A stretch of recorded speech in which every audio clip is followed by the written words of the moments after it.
هالو everybody how are you؟ أهلا بيكم من جديد متابعين قناة ميس إنجليزي. معادنا النهاردة مع فيديو جديد من كورس التأسيس من الصفر. لو حابب إن مفيش حاجة تفوتك من شرح مناهجنا وفيديوهاتنا اعمل سبسكرايب اشتراك وما تنساش اللايك والشير. نبدأ بسم الله. درس النهاردة بيتكلم عن استخدام فعل كان معناه بالعربي يستطيع أو يقدر أو يعرف يعمل حاجة. يستطيع يعني كان CAN يستطيع كان. عايزك تعرف معلومة مهمة إن بعد كان بيجي وراها الفيرب infinitive يعني الفعل في المصدر بدون أي إضافات. أما أجي أستخدم كان يستطيع أو النيجاتيف بتاعها النفي بتاعها كان وكانت وراهم الفعل في المصدر بدون أي إضافات. زي الإكزامبل اللي قدامك I can swim.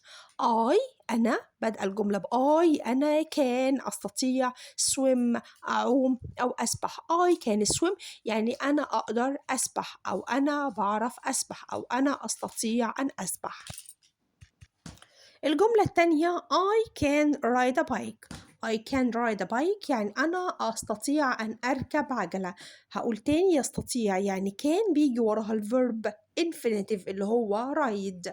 يركب يعني ride فعل في المصدر بدون أي إضافات. I can ride a bike يعني أنا أقدر أو أنا أستطيع أن أركب عجلة.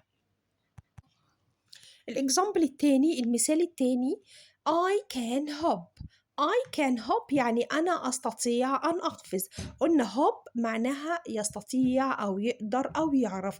بيجي وراه verb infinitive فعل في المصدر بدون أي إضافات. I can hop يعني أنا أستطيع أن أقفز والفعل في المصدر هنا hop معناه يقفز قفزة سريعة أو يقفز قفزة قصيرة على رجل واحدة.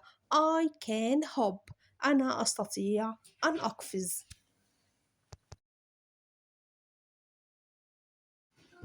الإكزامبل التاني في استخدام فعل كان معناها لا أستطيع.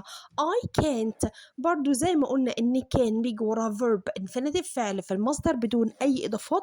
برضو استخدام can't بيجي وراه verb infinitive فعل في المصدر بدون أي إضافات. خد بالك من حاجة مهمة إن كان not هي بتساوي can't. بدل ما أكتب كان not أكتبها can't يعني لا أستطيع. I can't read و I can't read معناها أنا لا أستطيع أن أقرأ. بعد كان أو can't بيجي وراهم الverb infinitive في المصدر بدون أي إضافات. example كمان I can't fly. أنا can't لا أستطيع fly أن أطير. I can't fly.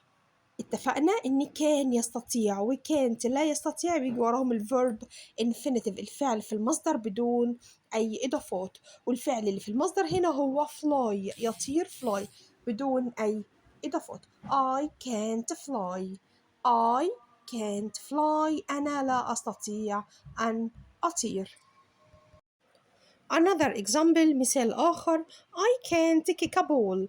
I can't kick a ball أنا لا أستطيع أن أركل أو أشوط الكرة. اتفقنا إن كان و can't بيجي وراهم الverb infinitive الفعل في المصدر بدون أي إضافات والفعل هنا هو kick معناه يركل أو يشوط. I can't kick a ball أنا لا أستطيع أن أركل الكرة أو أشوط الكرة. لو انت من الأبطال ولسه مستمر معايا في فيديو النهاردة فيديو كورس التأسيس من الصفر اعمل سبسكرايب اشتراك وما تنساش اللايك والشير. هنكمل درس النهاردة واحنا بنتكلم عن يستطيع كان ولا يستطيع كانت. قلنا يستطيع ولا يستطيع كان وكانت بيجي وراهم verb infinitive الفعل في المصدر زي I can't cook. I can't cook أنا لا أستطيع أن أطبخ. الفعل في المصدر هنا cook. I can't cook أنا لا أستطيع أن أطبخ. احنا كده خلصنا فيديو النهاردة. لو عجبك الشرح أو استفدت من فيديو النهاردة اعمل سبسكرايب اشتراك الكلمة اللي باللون الأحمر اللي تحت الفيديو وما تنساش اللايك والشير. جود باي.